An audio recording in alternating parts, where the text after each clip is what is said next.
नमस्कार बच्चों, आज के इस हिंदी कालांश में आप सभी का स्वागत है। आज हम पढ़ेंगे व्याकरण का टॉपिक, यानी हिंदी व्याकरण में पढ़ेंगे हम शब्द व्यवस्था। तो शब्द किसे कहते हैं? वर्णों के सार्थक समूह को, वर्णों के सार्थक समूह को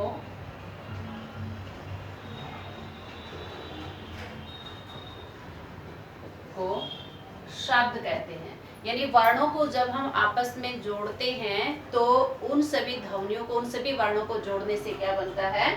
शब्द बनता है। ठीक है। और ये क्या है? भाषा की सबसे सार्थक और छोटी इकाई मानी जाती है। अब हम इसकी व्यवस्थाएं देखेंगे, यानी शब्दों का जो वर्गीकरण है वो किस किस के आधार पर होता है और उन शब्दों के कितने भेद माने जाते हैं। तो सबसे पहले हम करते हैं अर्थ के आधार पर वर्गीकरण। अर्थ के आधार पर शब्द के 4 भेद होते हैं: एकार्थी शब्द, अनेकार्थी शब्द, पर्यायवाची शब्द और विलोम शब्द। तो इसमें क्या है? एकार्थी शब्द किसे कहते हैं? एकार्थी शब्द जिन शब्दों का एक ही अर्थ निकलता हो, जिन शब्दों का एक ही अर्थ निकलता हो, ठीक है, उसे क्या कहते हैं? एकार्थी शब्द कहते हैं। जैसे जो भी व्यक्तिवाचक संज्ञाएं हैं हमारी, जैसे नाम है, जैसे राकेश, हिमालय, ठीक, गंगा, ये क्या है? एक ही अर्थ का बोध कराते हैं। तो ये क्या होती हैं? ये होते हैं एकार्थी शब्द। ठीक है। तो दूसरा जो इसका भेद है बेटा वो है अनेकार्थी शब्द। अनेकार्थी शब्द किसे कहते हैं? जिन शब्दों के एक से अधिक अर्थ निकलते हैं, यानी अनेक अर्थ निकलते हैं, उन्हें क्या कहते हैं? अनेकार्थी शब्द। ठीक है। जैसे कर। अब कर जो शब्द है यहाँ पर, इसके कई अर्थ निकल सकते हैं। जैसे कर को हम क्या बोलते हैं? हाथ, इसका अर्थ होता है। ठीक है। टैक्स और हाथी की सूंड, ठीक। और क्या आता है? किरण वगैरह जो होती हैं, इनको भी क्या बोला जाता है? कर बोला जाता है। तो ये होते हैं अनेकार्थी शब्द, यानी जिन शब्दों के एक से अधिक अर्थ निकलते हैं उन्हें हम क्या कहेंगे? अनेकार्थी शब्द कहेंगे। ठीक है। अब है पर्यायवाची शब्द। पर्यायवाची शब्द किसे कहते हैं? जब अनेक शब्द एक ही अर्थ का बोध कराते हैं तब वे सभी क्या बन जाते हैं? पर्यायवाची शब्द बन जाते हैं। जब अनेक शब्द एक ही अर्थ का बोध कराएंगे। जैसे यहाँ पर क्या हो गया? अश्व, तुरंग, गोटक, ये जो अनेक शब्द हैं ये किसका बोध करा रहे हैं? घोड़े का। तो ये घोड़ा शब्द, ये घोड़ा शब्द के क्या बन गए?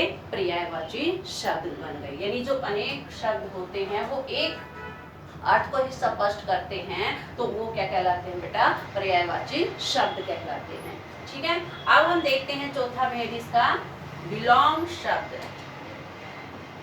विलोम शब्द। अब विलोम शब्द किसे कहते हैं?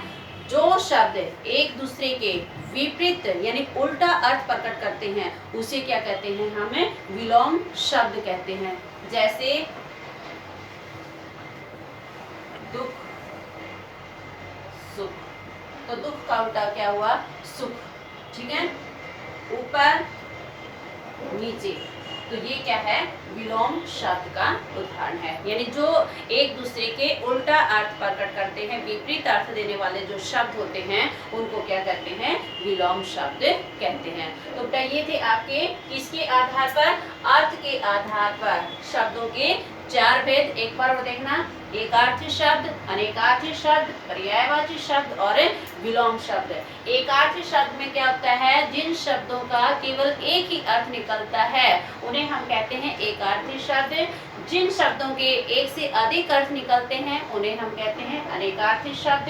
और पर्यायवाची शब्द यानी अनेक अर्थ मिलकर एक ही शब्द का बोध कराते हैं तो वो क्या बन जाते हैं, पर्यायवाची शब्द। और विलोम शब्द में क्या होता है, एक दूसरे के विपरीत यानी उल्टा अर्थ प्रकट करने वाले शब्दों को कहा जाता है विलोम शब्द। ठीक,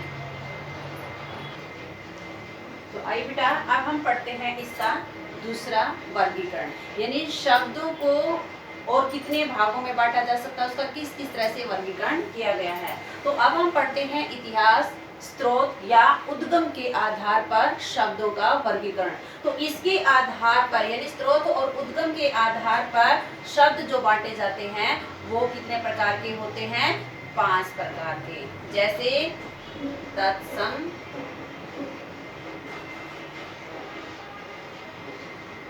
तद्भव, देशज,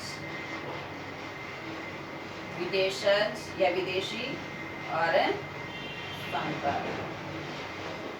ठीक, ये 5 प्रकार के जो शब्द हैं वो किसके आधार पर बांटे गए हैं, उद्गम के आधार पर, यानी उनका जो मूल स्रोत है वो कहाँ से है। तो आइए हम पढ़ते हैं, पहला जो भेद है वो क्या है, तत्सम शब्द।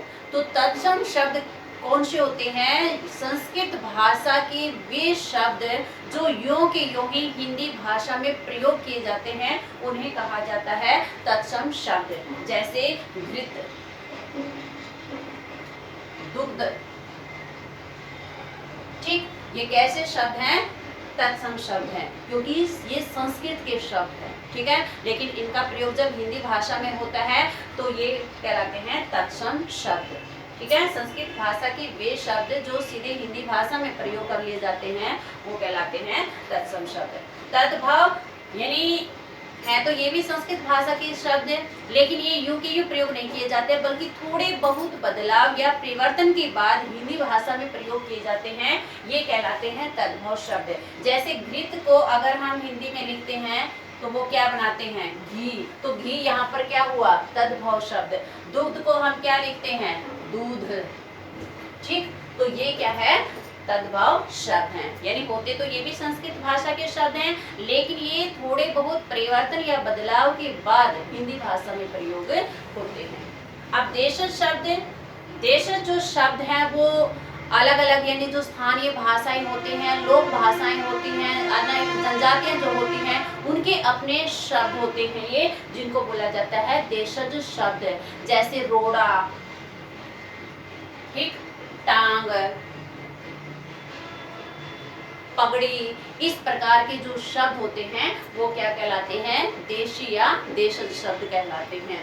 और विदेशी शब्द जो भारत से बाहर की भाषाओं के जो शब्द होते हैं और हिंदी भाषा में उनको प्रयोग किया जाता है तो वो कहलाते हैं विदेशज शब्द। जैसे स्कूल, ठीक, स्कूल,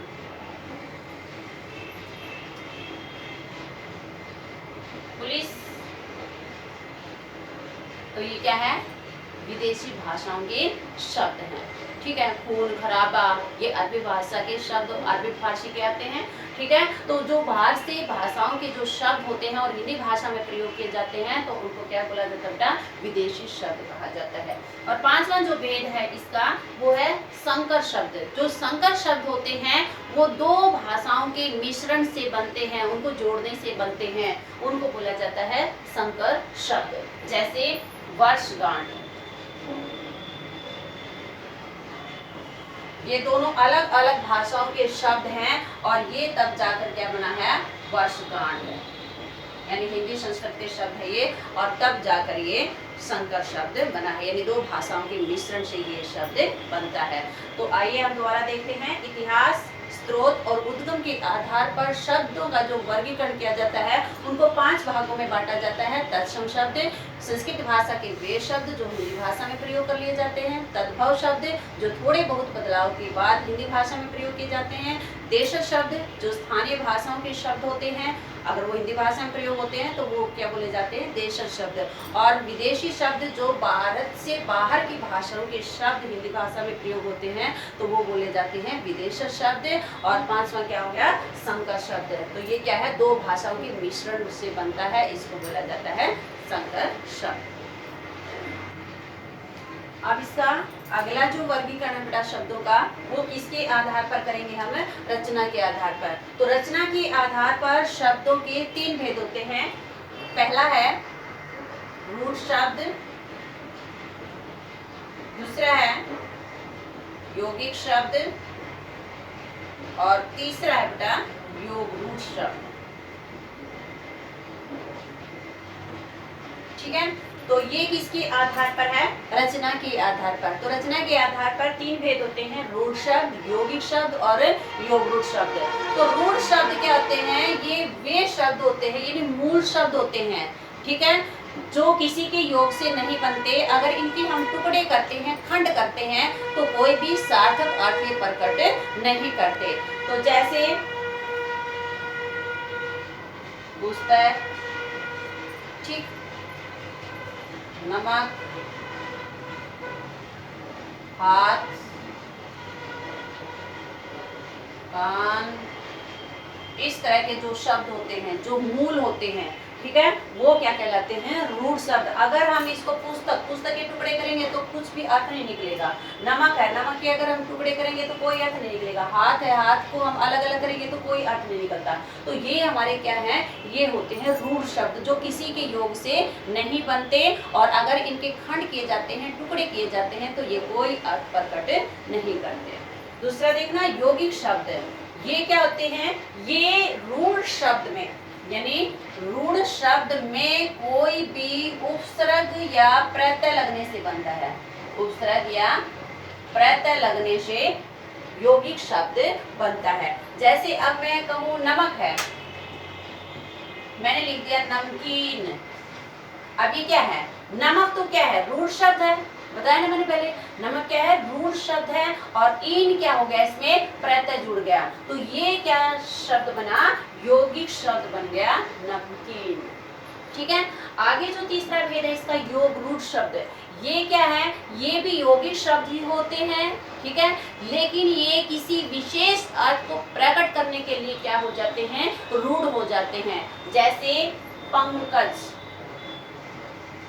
अब ये भी 2 शब्दों के योग से बना है। जैसे देखिए पंक जमा जय। अब पंकज का अर्थ यहाँ पर क्या है? कमल, ठीक है, तो कमल के अर्थ के लिए ये क्या बन गया है? रूढ़ बन गया है। तो इसलिए इसको क्या कहा जाता है? योग, यानी यौगिक शब्द ही होते हैं, और रूढ़ शब्द के अर्थ को प्रकट करते हैं, यानी किसी शब्द का विशेष अर्थ प्रकट करते हैं, तो इसलिए क्या कहा जाता है? तो पंकज का अगर वैसे देखें तो पंक क्या होता है? कीचड़, ठीक है, लेकिन कीचड़ में तो बहुत सारी वस्तुएं होती हैं, ठीक है, लेकिन यहाँ पर जो इसका अर्थ है वो क्या है? रूढ़ हो गया। रूढ़ मतलब ये यहाँ पर कमल के लिए प्रयोग हुआ है। पीताम्बर है, पीले वस्त्र तो बहुत सारे लोग धारण करते हैं, लेकिन पीताम्बर हम किसके लिए प्रयोग करते हैं? विष्णु भगवान या श्री कृष्ण के लिए प्रयोग करते हैं, तो इसलिए ये शब्द क्या होते हैं? योगरूढ़ होते हैं। ठीक है, धन्यवाद। तो अपनी ये जो शब्द व्यवस्था थी वो समाप्त होती है, इसे आप अपनी कॉपी में नोट करेंगे।